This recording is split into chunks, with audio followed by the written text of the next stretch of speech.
Good morning class fifth. आज अपन पढ़ेंगे SST में जो आपको चैप्टर 6 कराया था, आज अपन उसके क्वेश्चन आंसर्स करेंगे।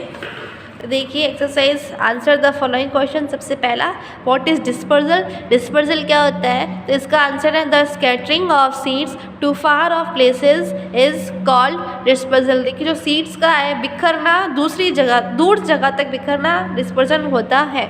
Second, name any two plants which are grown without a seed and make its diagram also. तो दो प्लांट्स के नाम बताने। तो देखिए पोटैटो और लिख दीजिए पोटैटो एंड पुदीना। पुदीना या फिर लिख सकते हो mint are grown without a seed. ठीक है, इतना आपको लिखना है। फिर आपको ये जो डायग्राम है, ये दोनों डायग्राम्स आपको बनाने हैं। आपको क्या लिखना है देखिए, आपको यहाँ पे लिख के बताती हूँ। पोटैटो एंड मिंट, मतलब ब्रैकेट में लिख दीजिए यहाँ पे पुदीना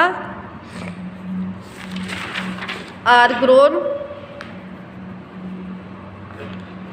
विदाउट अ सीड, इतना लिखना है। फिर आपको डायग्राम बनाना है। अब थर्ड है, how do human beings disperse the seeds. Human beings कैसे सीड को डिस्पर्स करते हैं? देखिए humans eat various fruits and vegetables and throw their seeds after eating.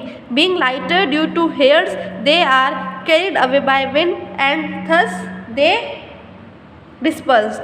Are dispersed. ठीक है, तो ये इसका आंसर। ह्यूमन बींग क्या करते हैं, बहुत सारे फ्रूट्स खाते हैं, तो अपन फ्रूट्स के कहीं भी सीड्स फेंक देते हैं खाने के बाद। फिर सीड्स हल्के होते हैं, उसके ऊपर कुछ हेयर्स होते हैं, तो वो क्या है विंड के थ्रू चले जाते हैं और कहीं पे जाके डिस्पर्स हो जाते हैं। इस तरीके से जो क्या है।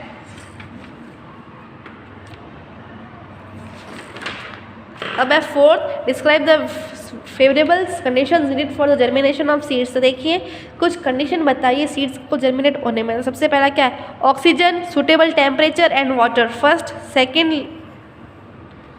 Good soil, water and air. ये देखिए जर्मिनेशन में आपको बताया था। तो या फिर आप सीधा ये आंसर लिख दीजिए, it needs air, water and warm of the sunlight to germinate. A seeds need oxygen from air too. ये इसके दो पॉइंट्स ये हो जाएंगे, फर्स्ट और सेकंड पॉइंट। ये आपको लिखने हैं।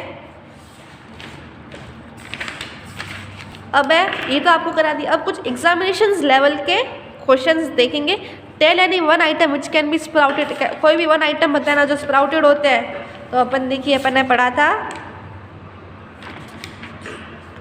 मूंग, मूंग बीन, ग्राम, मोथ बीन। तो आपको कोई भी एक लिखना है, अपन लिख देते हैं मूंग बीन। ठीक है, मूंग बीन। सेकंड है, if you are given option to grow a plant in your house which plant would be choice and why. अगर आपको कहा जाए कि आपको अपने घर में प्लांट ग्रो करना है, तो आप कौन सा ग्रो करोगे?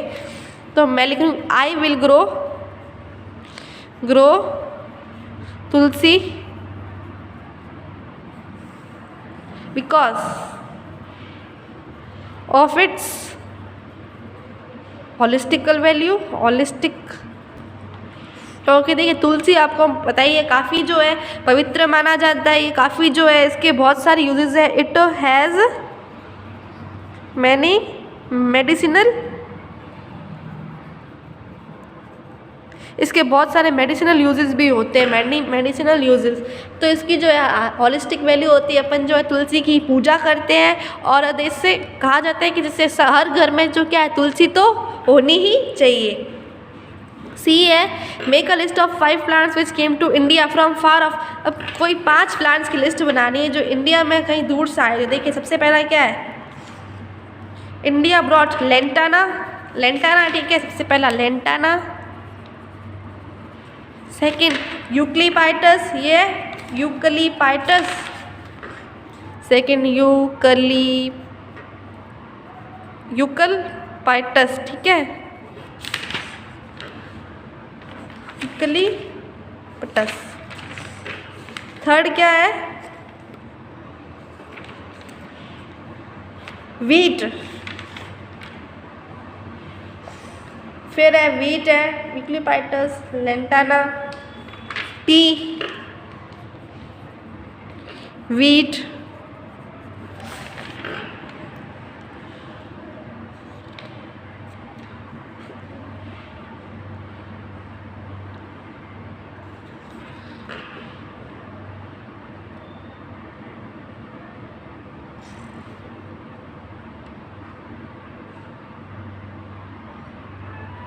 कॉफ़ी, देखिए लेडी फिंगर, लिख सकते हैं लेडी फिंगर,